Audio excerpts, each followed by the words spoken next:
Okay प्यारे बच्चों, 17 लोग वापस आने में कामयाब हो चुके हैं। 25 से 17 रह गए। कोई बात नहीं, बाकी लोग भी वीडियो वगैरह के जरिए पढ़ लेंगे।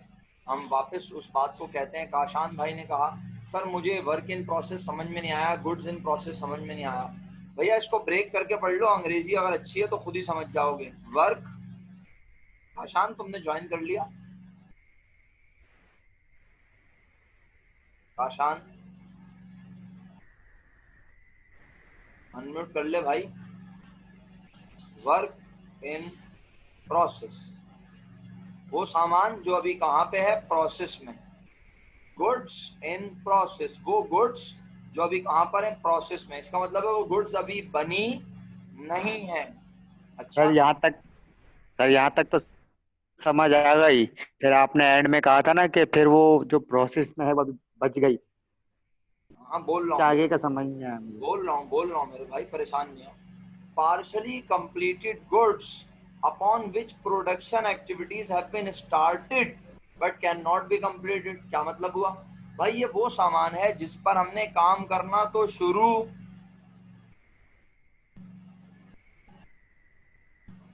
कर दिया है। लेकिन अभी ये मुकम्मल हुआ नहीं है। अच्छा, मजे की बात है अभी ये मुकम्मल नहीं हुआ। लेकिन एक बात बताओ, क्या इसकी कोई, इस नामुकम्मल सामान की कोई वर्थ होती है? इसकी कोई वैल्यू होती है? Yes sir. तो उस वैल्यू को कहते हैं वर्क इन प्रोसेस एंडिंग। अच्छा, अभी भी अगर क्लियर नहीं है तो बस अब आखिरी मिसाल दे रहा हूँ, उसके बाद बात खत्म कर दूंगा। अगर तुम बोलोगे तो समझाऊंगा। आप चेयर्स बनाने का कारोबार करते हैं, साल का आखिरी दिन है, पूरे साल में आपने 900 चेयर बना ली हैं और साल का आखिरी दिन है, 100 चेयर अभी बनने के प्रोसेस में हैं। तो साल का आखिरी दिन काशान बेटा तू नेजे और कोड़े लेके खड़ा हो जाएगा, वरना बेटा आपके एंड पे कोई प्रॉब्लम होगी मेरा ख्याल है। क्योंकि सबको आवाज आ रही है मेरा बच्चा? क्यों भाई? भाई सबको आवाज आ रही है? यस सर, आ रही है। ओके, तो वरना आप रिकॉर्डिंग भी देख लेना थोड़ी बहुत अगर चाहो, वरना अभी सुनो गौर से कोशिश करके। मेरे बच्चों, मेरे प्यारे बच्चों, जी निम्रा कुछ कहना चाह रही हैं आप? निम्रा, अच्छा चले मैं फिर बात को आगे बढ़ाता हूँ, शायद निम्रा कुछ कहना नहीं चाह रही। तो मैं अर्ज ये कर रहा था आपसे कि भाई वो जो चेयर्स हम बना रहे हैं, 100 चेयर महीने के साल के आखिरी दिन बची, तो काशान तुम क्या नेजे मारने शुरू कर दोगे, कोड़े मारोगे अपने मुलाजमीन को कि ओए ये शाम तक 100 चेयर लाजमी बनानी है तुमने? अगर उन चेयर्स में अभी जो आप जिस पे अपना रजिस्टर रखते हैं वो हैंडल नहीं लगा, पीछे की स्टिक नहीं लगी, अभी उसमें कलर नहीं हुआ, तो तुम क्या उनको कोड़े मारना शुरू कर दोगे कि नहीं हो आज बनाओ, इससे हमारा साल खत्म हो रहा है? अरे भाई ये जरूरी थोड़ी है, साल के आखिर में कुछ यूनिट्स बच सकते हैं। ये क्या आप इन्हें रॉ मटेरियल कह दूं? हाँ भाई अनल, अगर आप हमारे साथ हैं तो बताएं, क्या मैं इसे रॉ मटेरियल कह दूं ये जो सामान बचा है?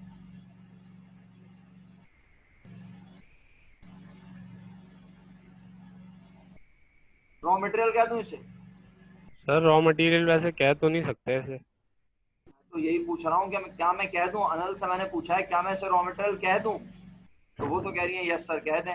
अलैना कह रही है नहीं कहें। नहीं सर, नहीं कह सकते।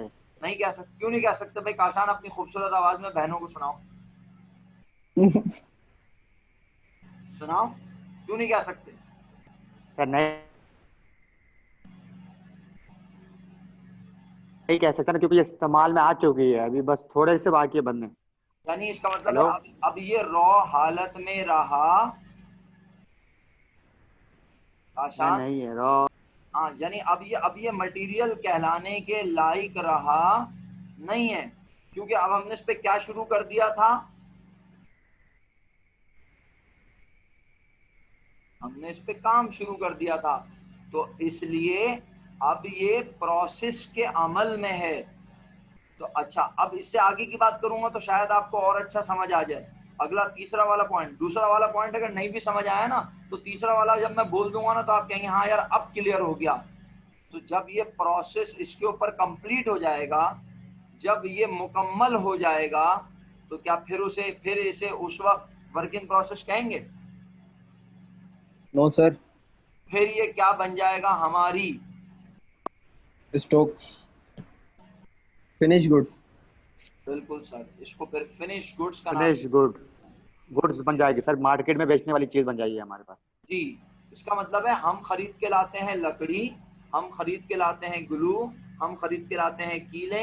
ये सब जब हम खरीद के लाते हैं और जब तक हम इन्हें इस्तेमाल नहीं करना शुरू करते, ये हमारी कौन सी इन्वेंट्री होती है?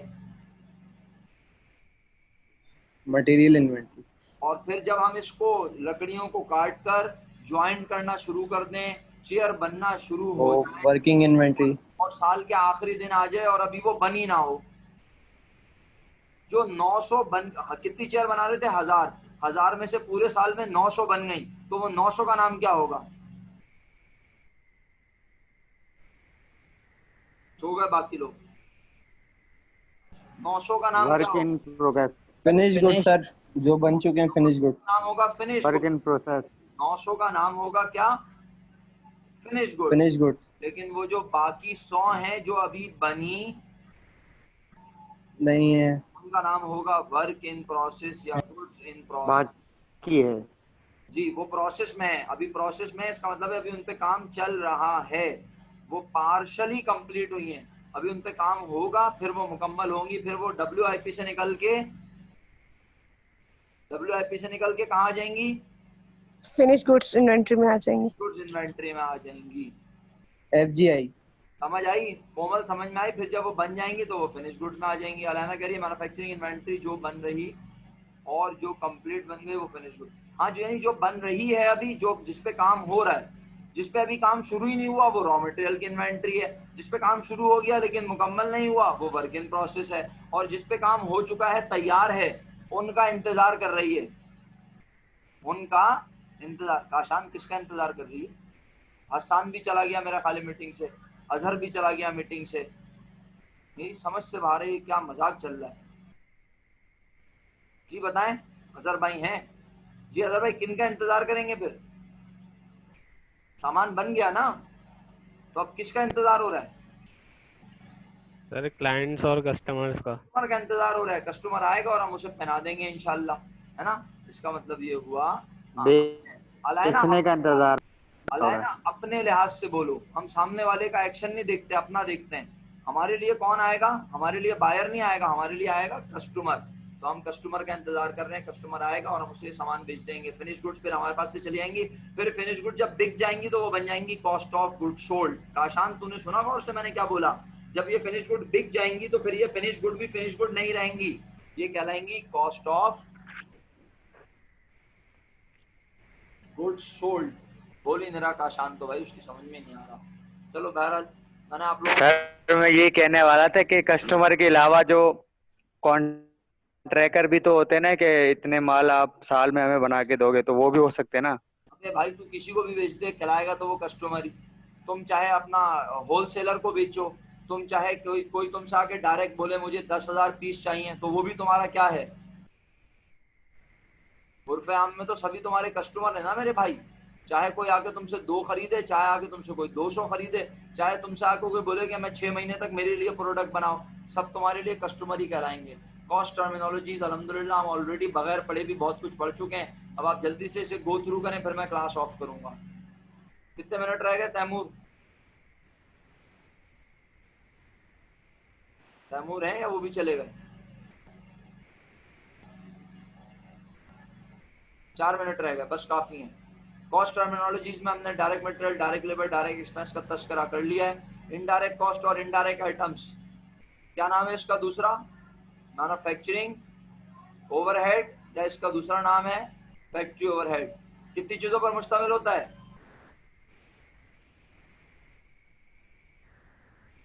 पहला, इसमें बहुत कुछ लिखा है, ये सब नहीं पढ़ाऊंगा। अरम 5 कहां से लेकर आया भाई? मैन्युफैक्चरिंग कॉस्ट थोड़ी पूछ रहा हूँ, मैन्युफैक्चरिंग ओवरहेड पूछ रहा हूँ, फैक्ट्री ओवरहेड पूछ रहा हूँ। और हम जब मैं बोलूंगा मैन्युफैक्चरिंग कॉस्ट कितनी चीजों पर मुश्तमिल है, तो फिर बेशक आप 5 बोल सकते हो, हालांकि वो भी 3 पे है, हालांकि मैन्युफैक्चरिंग कॉस्ट भी 3 पे है, लेकिन अगर आप 5 बोलोगे तो कैसे कवर करोगे? बोलोगे डायरेक्ट मटेरियल डायरेक्ट लेबर, और फिर इनडायरेक्ट मटेरियल इनडायरेक्ट लेबर और इनडायरेक्ट एक्सपेंस। समझ आती है? लेकिन मैं अभी इसकी बात नहीं कर रहा। शुक्रिया आपका बहुत बहुत। तो हम बात कर रहे हैं इनडायरेक्ट मटेरियल की। नाम पढ़ लो। ये आ गए पेपर्स वगैरह। अलैना तुमने लिखा था, मुझे याद है, पेपर्स वगैरह बोला था ना तुमने। फैक्ट्री में भी तो स्टेशनरी इस्तेमाल होती होगी या नहीं होती? उसे कहते हैं फैक्ट्री सप्लाईज। उसके अलावा क्या है? लुब्रिकेंट, ऑयल वगैरह यूज होता है प्रोडक्शन में। सही है। लूज टूल्स हो सकते हैं, कुछ ऐसी चीजें जो प्रोडक्ट में लग जाती हैं और वो उसका हिस्सा बन जाती हैं। फ्यूल हो सकता है, ग्लू हो सकता है, थ्रेड इन शर्ट्स हो सकता है, नेल्स इन शूज हो सकती हैं। मैं आपको ये समझा नहीं रहा हूँ, मैं आपसे ये पढ़ के आपको गो थ्रू करके बता रहा हूँ। मैं आपसे कल से ये समझा ही रहा था। अब हम अल्लाह के हुक्म से, अल्लाह ने चाहा तो कल क्वेश्चन स्टार्ट कर लेंगे इंशाल्लाह। मैं आपका माइंड सेट कर चुका हूँ, मैंने आपको प्रिपेयर कर दिया। इन्वेंट्री कितनी तरह की होती है?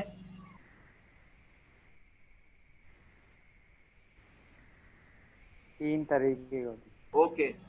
तैमूर भाई ने बड़ा वीआईपी सवाल किया है हट के। मैं इंशाल्लाह 3 मिनट के बाद इसका जवाब दूंगा। सवाल भी दोहराऊंगा और जवाब भी दूंगा। जो 3 मिनट के बाद, जब मैं कहूंगा आप जाना चाहें तो चले जाएं, उसके बाद तैमूर भाई के सवाल का जवाब दूंगा। तैमूर भाई का सवाल है, ये जो स्टाफ होता है, मजदूर होते हैं, इनका अगर ओपीडी वगैरह होता हो, जैसे इनको मेडिकल वगैरह अगर इनको फैसिलिटी दी हुई हो, तो वो कौन सा खर्चा होगा, इस पर बात करूंगा मैं। इनडायरेक्ट लेबर में आप देख रहे हैं क्या लिखा रहा है? Supervision, superintendent, foreman work. Foreman क्या होता है? जो चंद लोगों के ऊपर जो है अपनी निगरानी उनकी कर रहा होता है, उनको असिस्ट कर रहा होता है, उनके कामों में कोई गलती होती है वो सही करके उनके काम को सुपरवाइज कर रहा होता है। तो फॉरमैन, सुपरवाइजर, ये सब एक ही डेजिग्नेशन के, एक ही तरह के लोग हैं। सुपरिटेंडेंट हो गया। इंस्पेक्शन की फी देते हैं हम। Salaries to factory clerk, factory में जो क्लर्क काम करता है वो प्रोडक्ट बनाता नहीं है। नहीं है। ओके। और इसी तरह आइडल टाइम वेजेस, मजदूर बैठा हुआ है, मजदूर बैठा हुआ है, हमने उससे कॉन्ट्रैक्ट किया हुआ है कि हम तुम्हें पर डे 500 रुपए देंगे, लेकिन मटेरियल खत्म हो गया तो वो प्रोडक्ट बना नहीं रहा। सुन रहे हैं आप मेरी बात? मैं ये सब छोड़, सर फिर उस हाँ बता रहा हूँ 1 मिनट पहले मुझे, मैं ये बता रहा हूँ, अगर मैं ये सब छोड़ दूंगा अभी तो कोई मसला नहीं है, क्योंकि अभी ये सब नहीं आने वाला। लेकिन मैं एक एक लाइन बोल रहा हूँ ताकि आप कम से कम कुछ किसी हद तक सेटिस्फाई हो। ये पहले लाइन सबको समझ आ गई है। आइडल टाइम वेजेस एक बार रिपीट करता हूँ, फिर हफ्सा आप सवाल करना चाहें तो कीजिएगा। आइडल टाइम वेजेस कहते हैं बेकार के वक्त की तनख्वाह।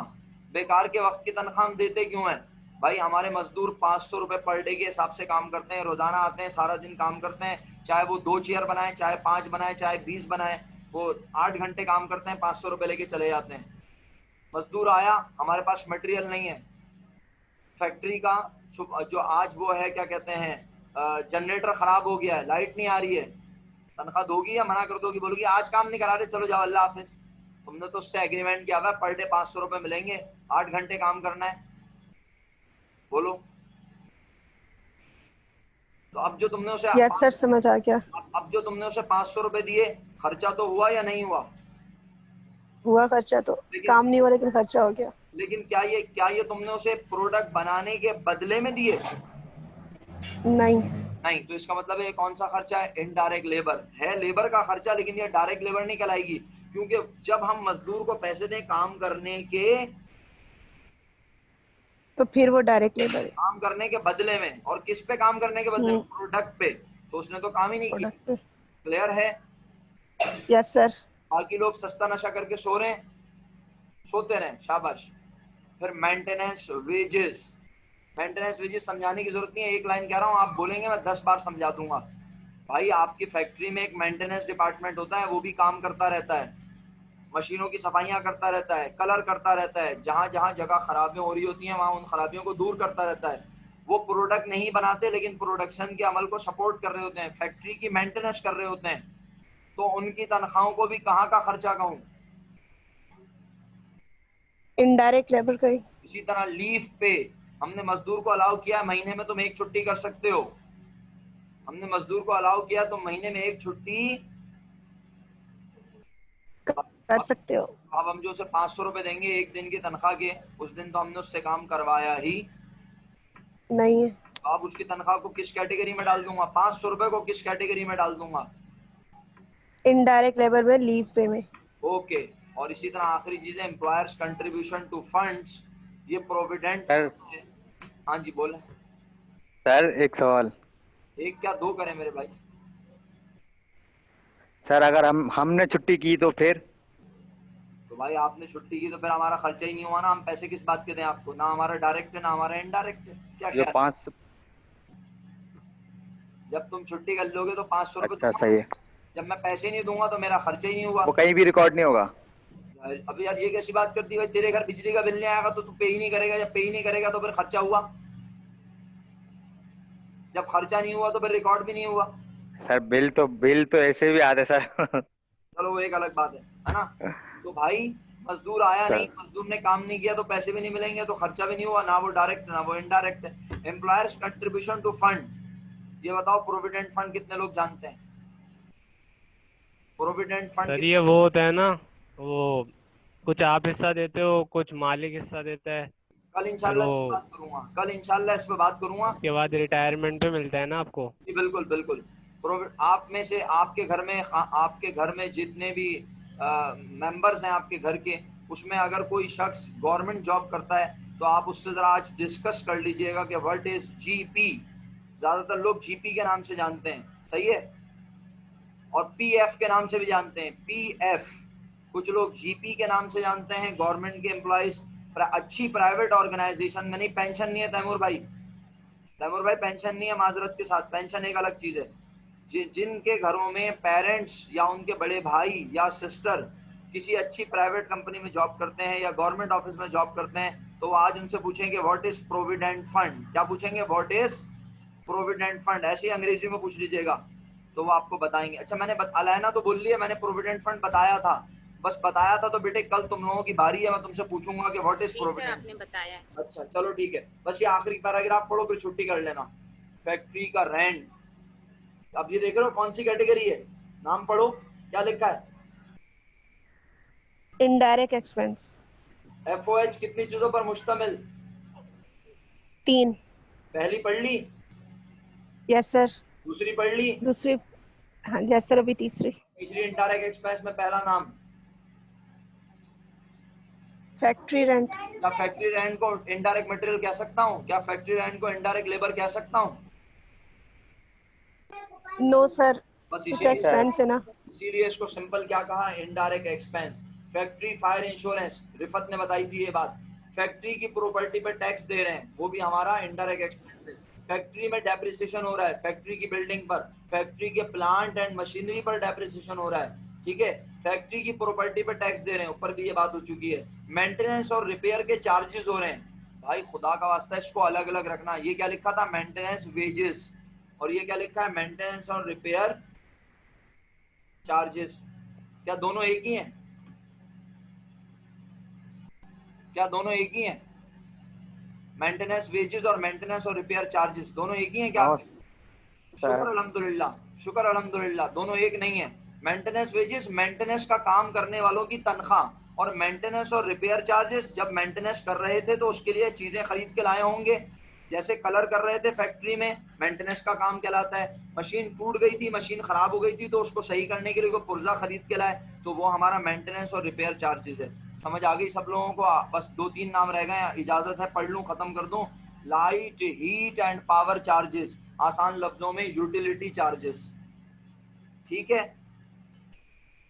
और इसके बाद क्या लिखा है, डिफेक्टिव गुड्स, खराब सामान, डिफेक्टिव वर्क रिपेयर कॉस्ट। कल मैंने बताया भी था, अगर आपको याद हो, कि भाई अगर आपने प्रोडक्ट बनाते हुए कोई गलती कर दी है जिससे आपका मटेरियल खराब हो गया है, जिससे आपकी गुड्स खराब हो गई हैं, तो वो खराब गुड्स को बनाने का खर्चा पूरी प्रोडक्शन पे फैलाते नहीं है, वरना आपका हर यूनिट ज्यादा रुपए का नजर आएगा। तो उसे हम किस कैटेगरी में डाल रहे हैं, इनडायरेक्ट एक्सपेंस में, डिफेक्टिव गुड्स। और ये अभी नहीं पढ़ना, जब मैं चैप्टर पढ़ाऊंगा स्पॉइल्ड गुड्स का, उस वक्त डिस्कस करूंगा, तो इसको आप फिलहाल चाहें तो इग्नोर कर सकते हैं। एक्सपेरिमेंटल वर्क कॉस्ट, तजर्बात करते हैं आप अपनी कंपनी में, आप रिसर्च डिपार्टमेंट बनाते हैं, और आप अपने रिसर्च डिपार्टमेंट में अपने इंजीनियर्स को कहते हैं कि प्रोडक्ट में जिद्दत लेकर आओ। जिद्दत समझते हैं? प्रोडक्ट को जदीद करें इसको। यानी मार्केट के तकाजों के मुताबिक, जैसे कि अगर एक कंपनी ने मोबाइल बना दिया तो वो उसमें और नए नए फीचर्स ढूंढ ढूंढ के ऐड करती रहती है और नए नए मॉडल लाती रहती है, तो वो एक्सपेरिमेंटल वर्क की बेसिस पे लाती है। तो वो जो एक्सपेरिमेंट करने पे जो खर्चा होता है, ना उसे इनडायरेक्ट मटेरियल कहते हैं, ना उसे इनडायरेक्ट लेबर कहते हैं, बल्कि एक्सपेरिमेंटल वर्क पे जो खर्चा होता है उसे कहते हैं एक्सपेरिमेंटल वर्क कॉस्ट, और वो इनडायरेक्ट कॉस्ट होती है। सर ये फैक्ट्री में क्यों लिखते हैं, क्योंकि ये तमाम तजर्बात कहाँ पे होते हैं बनाने के? फैक्ट्री में। ओके जी, बस हाँ 1 मिनट उसको रुकें, बोले 5 मिनट रुके, मैं क्लास 5 मिनट में आ रहा हूँ बस। इसके बाद एक्सपेरिमेंटल वर्क कॉस्ट के बाद क्या लिखा है, फैक्ट्री कैंटीन चार्जेस। अल्हम्दुलिल्लाह मैंने अपनी बात मुकम्मल कर ली है, बस मुझे अब कुछ नहीं समझाना। कल इंशाल्लाह मैं आपके 10 से 15 मिनट लूंगा जिसमें मैं आपसे प्रोविडेंट फंड के बारे में पूछूंगा, याद रखिएगा, आप लोग याद दिलाएंगे कल। और मैं आपको ये बताऊंगा, अल्हम्दुलिल्लाह ये आप जानते हैं और ये मैंने बीकॉम पार्ट 1 में आप सबको बता दिया था ये क्या है, और मैंने उसी वक्त आपको ये बता दिया था कि हम पार्ट 2 में क्लासिफाई करेंगे कमर्शियल एक्सपेंस। ये किस नाम से पढ़े हैं बीकॉम पार्ट 1 में आप सब अच्छे से जानते हैं, मैं कल पूछूंगा। जी अरहम साहब बिल्कुल, तैमूर का सवाल मुझे बहुत अच्छे से याद है। मैं क्लास अभी बच्चों को अलाउ कर दूं जाना, उसके बाद जो जाना चाहेगा वो चला जाएगा, जो नहीं जाएगा उसकी मर्जी। सर समझ लें कम से कम 7 से 8 हम मज़ामीन पढ़ेंगे मुकर्रम साहब, 7 से 8 मज़ामीन पढ़ेंगे तो 5 पेपर में करने हैं, और बस इसके बाद इंशाल्लाह फिर हम क्वेश्चन की तरफ चले जाएंगे। थ्योरी और भी है लेकिन ये वक्त के साथ साथ पढ़ाऊंगा, यानी जब चैप्टर में ये चीज़ आएगी तो पढ़ाऊंगा, ये आएगी सेमी वेरिएबल ओवरहेड पढ़ाऊंगा, कंपोनेंट ऑफ टोटल कॉस्ट जब आगे आएगा इसी चैप्टर में तो पढ़ाऊंगा। अभी जितनी थ्योरी पढ़ानी थी वो पढ़ा दी ताकि अब आप चैप्टर शुरू कर सकें। कल अल्लाह के हुक्म से cost of good manufactured statement बनाएंगे with the help of values, तो अपने रजिस्टर्स तैयार रखिएगा कल के लिए। जो बच्चे जाना चाहते हैं मेरी तरफ से उन्हें फी अमानिल्लाह। तैमूर का सवाल था, अब मैं उस सवाल का जवाब देता हूँ, बाकी जो जा रहे हैं उन्हें मेरी तरफ से फी अमानिल्लाह, अल्लाह हाफिज़। तैमूर के सवाल का जवाब 2 मिनट का है, वो सुन लें। तैमूर कह रहे थे, तैमूर आइए अब आप भी बहस का हिस्सा बनिए, अनम्यूट कीजिए और बताइए कि भाई आपका सवाल यही था ना कि सर मजदूरों को हमने मेडिकल की फैसिलिटी दी हुई है, तो अब वो मेडिकल की जो फैसिलिटी दी है उस मेडिकल का खर्चा कौन बर्दाश्त कर रहा है, पहले ये बताओ। Sir factory. एक्सीलेंट, फैक्ट्री वाले बर्दाश्त करेंगे क्योंकि मजदूर किसके हैं, ऑफिस के। सर फैक्ट्री के सर। तो बिल्कुल खर्चा भी बर्दाश्त करेगा कौन, फैक्ट्री। देखो ना फैक्ट्री का रेंट आज फैक्ट्री में लिखा, आज हमने फैक्ट्री के रेंट को इनडायरेक्ट एक्सपेंस कहा। आपको ऑफिस रेंट अभी तक नजर आया तैमूर? No sir. इसीलिए नजर नहीं आया ना क्योंकि हमारा सारा फोकस किस पे है अभी।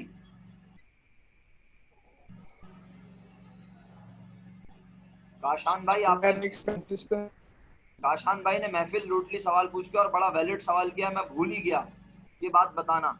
सर कॉस्ट अकाउंटिंग का रजिस्टर अलग होगा, एडवांस अकाउंटिंग का रजिस्टर अलग होगा, बशर्ते कि आप घरों पे काम करते हैं तो, क्योंकि अब तो कोई चेक एंड बैलेंस ही नहीं है ना, अब आपने काम किया नहीं किया मुझे क्या पता। तो अगर आप काम कर रहे हैं घर पे बाकायदगी से सारे सवालात अटेम्प्ट कर रहे हैं तो कॉस्ट अकाउंटिंग का रजिस्टर अलग बनेगा। गर्ल्स से रिक्वेस्ट है कि वो ग्रुप में एक मैसेज डाल दें कि सर ने बोला है कि कॉस्ट अकाउंटिंग का रजिस्टर अलग बनेगा और एडवांस का अलग रहेगा। एक रजिस्टर में काम नहीं करना, बॉयज में से भी एक शख्स मैसेज डाल दे। अच्छा जी,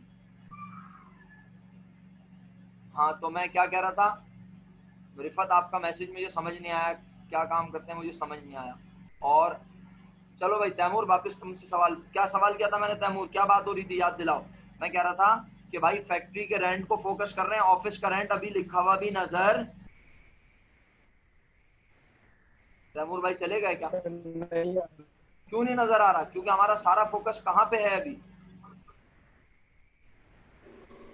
तैमूर भाई, हमारा सारा फैक्ट्री की प्रोडक्शन उस पर फैक्ट्री पे है मेरे दोस्त, फैक्ट्री के खर्चों पे है। तो जब मुलाजमीन फैक्ट्री के हैं तो उनका मेडिकल का खर्चा भी बर्दाश्त करेगी, बोलो कौन? सर फैक्ट्री बर्दाश्त करेगी। अब सोच के बताओ, वो जो मेडिकल का एक्सपेंस है क्या वो डायरेक्ट मटेरियल कहला सकता है? सर वो इनडायरेक्ट कहलाएगा फिर। अब तुमने तो डायरेक्ट जवाब दे दिया, मुझे ये बताओ डायरेक्ट मटेरियल कहला सकता है, यस और no? No sir. Direct labour कहला सकता है? नो नो सर, क्यों नहीं कहला सकता? बल्कि डायरेक्ट लेबर तो होगा। डायरेक्ट लेबर की डेफिनेशन भूल गए? वो तनख्वाह जो मजदूरों को, सर डायरेक्ट लेबर तो वो है ना जो प्रोडक्शन के लिए मौजूद होते हैं, अपने हैंड से या टूल से काम कर रहे होते हैं। एग्जैक्टली तो ये मजदूर भी तो अपने हाथों से काम करते हैं, लेकिन डायरेक्ट लेबर की डेफिनेशन ये है कि जब मजदूर अपने हाथ से काम करे और उसके बदले में उसे तनख्वाह मिले तो वो डायरेक्ट लेबर है। याद आया? जी सर। तो अब ये जो हमने इन लोगों, इन मजदूरों को मेडिकल का खर्चा दिया, क्या हमने प्रोडक्ट पे काम करने के बदले में दिया है? No sir. ये तो हमने अपने मुलाजमीन की फलाह बहबूद, अपने मुलाजमीन की सेहत को अच्छा रखने के लिए उन्हें एक फैसिलिटी अलग से प्रोवाइड की है। तो ना ये मेरा डायरेक्ट मटेरियल है, ना ये मेरा डायरेक्ट लेबर है। डायरेक्ट एक्सपेंस ये हो ही नहीं सकता। तो बचा आप क्या क्या? इनडायरेक्ट मटेरियल, इनडायरेक्ट लेबर और इनडायरेक्ट एक्सपेंस। तो इनडायरेक्ट मटेरियल भी नहीं है, तो अब इनडायरेक्ट लेबर और इनडायरेक्ट एक्सपेंस में से डिसाइड कर लो क्या है। सर इनडायरेक्ट एक्सपेंस हो सकता है। सोच लो, पैसे तो किसको दे रहे हो? सर लेबर को। ये देख लो ना, आइडल टाइम वेजेस, काम ना करवाने के पैसे दिए थे, लेबर से रिलेटेड थे। मैंने फॉर्मेट जी भेज दिया है सर अख्तर को, आप उनसे मिडिल मैसेज करके टाइम। पूछ लें, मैसेज करके पूछ लें अफसा जी। बताइए तैमूर, तैमूर भाई। सर ये फिर इनडायरेक्ट लेबर होगा इडल टाइम वेजेस की वजह से। जी भाई, बात यह है कि आप अपने मजदूरों को दे रहे हैं ना मेडिकल के चार्जेस, तो मजदूरों की वजह से खर्चा हो रहा है, लेकिन प्रोडक्ट बनाने की वजह जी से जी। ये खर्चा नहीं हो रहा, तो इनडायरेक्ट लेबर है। तो मेडिकल ओपीडी जो होगी वो भी हमारा इनडायरेक्ट लेबर में आएगी। समझ आया आपको तैमूर साहब? जी सर। सर वो हिडल टाइम वेजेस में आएगा क्या? नहीं नहीं, वो आइडल टाइम वेजेस में नहीं आएगा। मैं आइडल टाइम वेजेस से आपको मिसाल दे रहा था कि आइडल टाइम वेजेस भी तो इसी तरह की चीज है अच्छा सर। कि आपने मजदूर से काम नहीं लिया लेकिन पैसे दिए। लीव पे भी तो वैसी चीज जी है, जी मजदूर से सर। काम नहीं लिया लेकिन आपने उसे पैसे दिए। आपने उससे बोला कल नहीं आना और ये 500 रुपए तुम्हारे पक्के मिलेंगे तुम्हें, तो अब आप 500 रुपए दे तो किसको रहे हैं? उस मजदूर को जो प्रोडक्ट पे काम करता है, लेकिन ये 500 रुपए आपने प्रोडक्ट पे काम करने के बदले दिए। सर आइए सर, समझ में। जुमला तो कंप्लीट करें। ये जो आपने 500 रुपए उसे दिए प्रोडक्ट, क्या आपने उसे प्रोडक्ट पे काम करने के बदले में दिए? No sir. तो इसका मतलब है इसीलिए आपने लीव पे को किस में डाला? इनडायरेक्ट लेबर में। और जब और जिस दिन वो आके प्रोडक्ट पे काम करेगा और आप उसे 500 रुपए देंगे तो फिर आप उसकी तनख्वाह को कहाँ डालेंगे? डायरेक्ट लेबर में सर। इतनी सी बात है, सिंपल। तो मेडिकल का खर्चा प्रोडक्ट पे काम करने के बदले में नहीं मिलता, बल्कि वो कंपनी की तरफ से कॉम्प्लीमेंट्री होता है, तो इसलिए उसे कहाँ आना चाहिए? सर इनडायरेक्ट लेबर में। आई होप आपको मेरा पॉइंट क्लियर हो गया है। किसी के पास और कोई सवाल है तो यस सवाल, सर। किसी के पास कोई सवाल है तो सवाल कर लें, वरना मेरी तरफ से फी अमानिल्लाह, अल्लाह हाफिज, जा सकते हैं आप सब लोग। Bless, stay healthy, keep safe yourself. अल्लाह हाफिज, टेक केयर, बाय बाय।